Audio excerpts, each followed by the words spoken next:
दोस्तों इस पूरे ब्रह्मांड में ट्रैवल करने के लिए किसी न किसी साधन की जरूरत तो होती है। मतलब आप पृथ्वी में भी कहीं न कहीं ट्रैवल करते हो तो कार बाइक किसी न किसी साधन का उपयोग करते हो। उसके बाद ही आप एक पॉइंट से दूसरे पॉइंट तक पहुंच सकते हो। उसी तरह हमारे ब्रह्मांड में भी हम किसी न किसी साधन का उपयोग करके एक पॉइंट से दूसरे पॉइंट तक जाते हैं। लेकिन क्या हो अगर हम लाइट से भी तेज किसी पॉइंट पे पहुंच सके। इमेजिन कीजिए कि आप यहाँ से प्रॉक्सिमा सेंचुरी के लिए चले हैं और आप कुछ ही घंटों में प्रॉक्सिमा सेंचुरी पहुंच गए हैं। तो दोस्तों ये इमेजिन करना तो बेहद सरल है, लेकिन क्या आप रियल लाइफ में इसे पॉसिबल कर सकते हैं?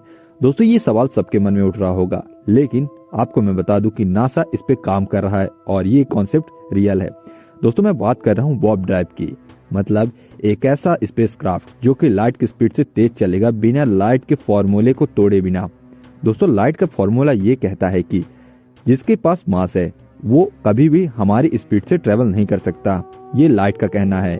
लेकिन जब हम इस फॉर्मूले को इस पूरे यूनिवर्स में पुट करते हैं तब ये फॉर्मूला गलत साबित हो जाता है। कैसे, मैं आपको बताता हूँ।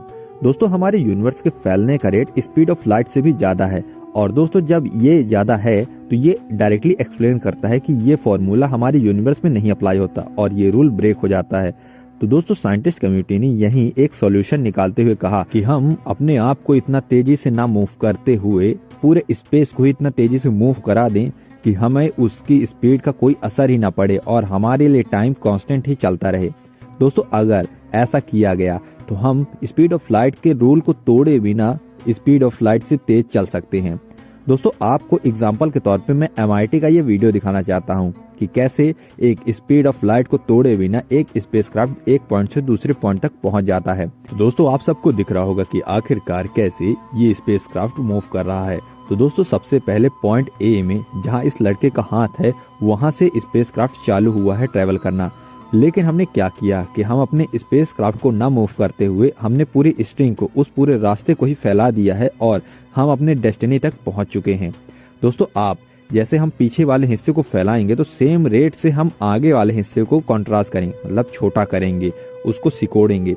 तो उसी तरह ये फॉर्मूला अच्छे से अप्लाई होगा, नहीं तो इस पूरे स्पेस में डिस्टॉर्शन आ जाएगा और इसका मतलब ये कि आपकी डेस्टिनी भी डिस्ट्रॉय हो सकती है। मतलब आपके आसपास आप एक ऐसे बिहेवियर में चले जाओगे कि आप ब्लैक होल की तरह रिएक्ट करोगे और आपके आसपास प्लाज्मा जमा होने लगेगा और जब आप अपनी डेस्टिनी तक पहुंचोगे तो आप अपने रिलैक्सिंग पॉइंट में जाओगे, तब ये सारा मलबा आपकी डेस्टिनी के ऊपर बरसेगा, मतलब आसपास रह जाएगा और आपका प्लेनेट या फिर आपका ऑब्जेक्ट तबाह हो सकता है। तो दोस्तों आइए जानते हैं कि आखिरकार कैसे हम इसे फॉर्म कर सकते हैं और इसको हम कब तक रेडी कर सकते हैं। तो दोस्तों चिंता करने की बात नहीं है, आप इसे जल्दी बना सकते हैं, बस 100-200 साल, क्योंकि हमारी अभी फिजिक्स बहुत इनिशियल स्टेज में है और इसे डेवलप करने में इतना टाइम तो लग ही जाएगा। तो दोस्तों बात करते हैं कि इसमें क्या क्या रिक्वायरमेंट है हमें इसे फॉर्म करने के लिए।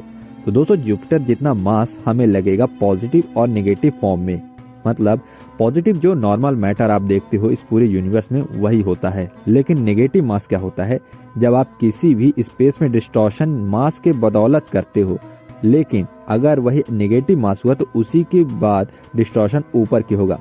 सपोज करो कि आप एक नॉर्मल प्लेन में खड़े हो, एक तरफ खाई है जो कि पॉजिटिव मास से बनी है और सेम अपोजिट रिएक्शन होगा, एक तरफ पहाड़ होगा जो कि नेगेटिव मास से बनेगा। तो दोस्तों उसी तरह का आपको इस फोटो में दिख रहा होगा जो कि आपको बनता हुआ एक कर्व दिख रहा है। दोस्तों ये तो था शॉर्ट में एक्सप्लेनेशन और आपको मैं बताऊंगा किसी और वीडियो में डिटेल में, क्योंकि ये बहुत बड़ा टॉपिक है और बेहद इंटरेस्टिंग। तो दोस्तों आप बात करते हैं कि आखिरकार इस पूरे कॉन्सेप्ट में हम सुरक्षित कैसे रहेंगे और हमारा यान कैसे बिहेव करेगा। दोस्तों आपका यान एक इतना भारी बिहेव करेगा कि जैसे वो ब्लैक होल हो और उसके आसपास प्लाज्मा जमा होगा, ये कंफर्म है। लेकिन उससे बचने के लिए हम एक बबल का उपयोग करेंगे जो कि नेगेटिव और पॉजिटिव मास की वजह से ऑटोमेटिक बन जाएगा और दोस्तों इसमें हम सुरक्षित ट्रेवल कर सकते हैं। तो दोस्तों इतनी ही रिक्वायरमेंट होती है एक वार्प ड्राइव को बनाने के लिए और एक ऐसा स्पेसक्राफ्ट होना चाहिए कि जो कि बेहद ज्यादा सुरक्षित और हर एक तरह से निपुण हो, मतलब एक ऐसा स्पेसक्राफ्ट जिसके अंदर आप सालों तक रह सकते हो। और दोस्तों आपकी जानकारी के लिए मैं बता दूं कि ये अब कॉन्सेप्ट हाइपोथेटिकल नहीं रहा, ये रियलिटी में क्रिएट किया जा चुका है। दोस्तों नासा और MIT यूनिवर्सिटी के कोलैबोरेशन के साथ ये फॉर्म किया गया था, ये क्वांटम लेवल में। तो दोस्तों वीडियो कैसा लगा, अच्छा लगा हो तो लाइक कीजिए, सब्सक्राइब कीजिए चैनल को और अपने दोस्तों के साथ जरूर शेयर कीजिए।